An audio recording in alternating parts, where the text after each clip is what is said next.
Satya in one ఛానల్‌కి స్వాగతం. ఇడ్లీ చట్నీ తయారు చేసే విధానం చూద్దాం ఫ్రెండ్స్. టమాటా, కొత్తిమీర, పచ్చిమిర్చి, చింతపండు, ఒక కళాయి పెట్టుకొని ఆయిల్ వేసుకున్నాం.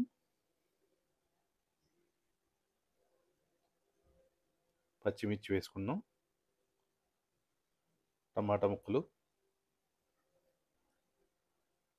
కొత్తిమీర కూడా వేసుకున్నాం.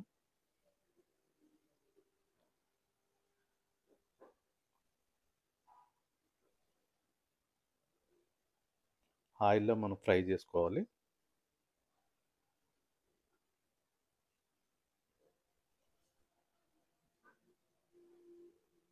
బాగా ఫ్రై అయ్యాక మనం మిక్సీ గిన్నెలో వేసుకుంటున్నాం.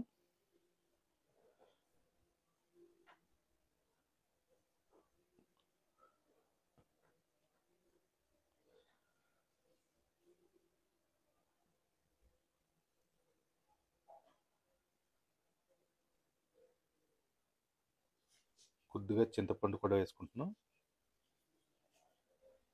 సరిపడ ఉప్పు. మనం మిక్సీ పట్టుకోవాలి.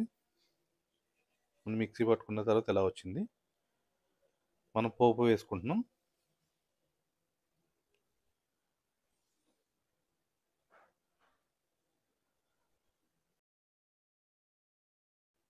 మన పోపు అయిపోయింది. మనం మిక్సీ పట్టుకున్నది చట్నీ అంతా వేసుకుంటున్నాం. బాగా కలుపుకోవాలి.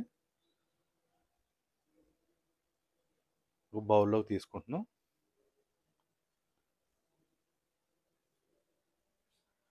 ఇడ్లీ చట్నీ రెడీ అయింది ఫ్రెండ్స్.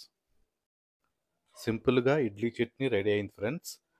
ఈ రెసిపీ కనుక నచ్చితే సబ్స్క్రైబ్ చేసి లైక్ చేసి షేర్ చేయండి ఫ్రెండ్స్.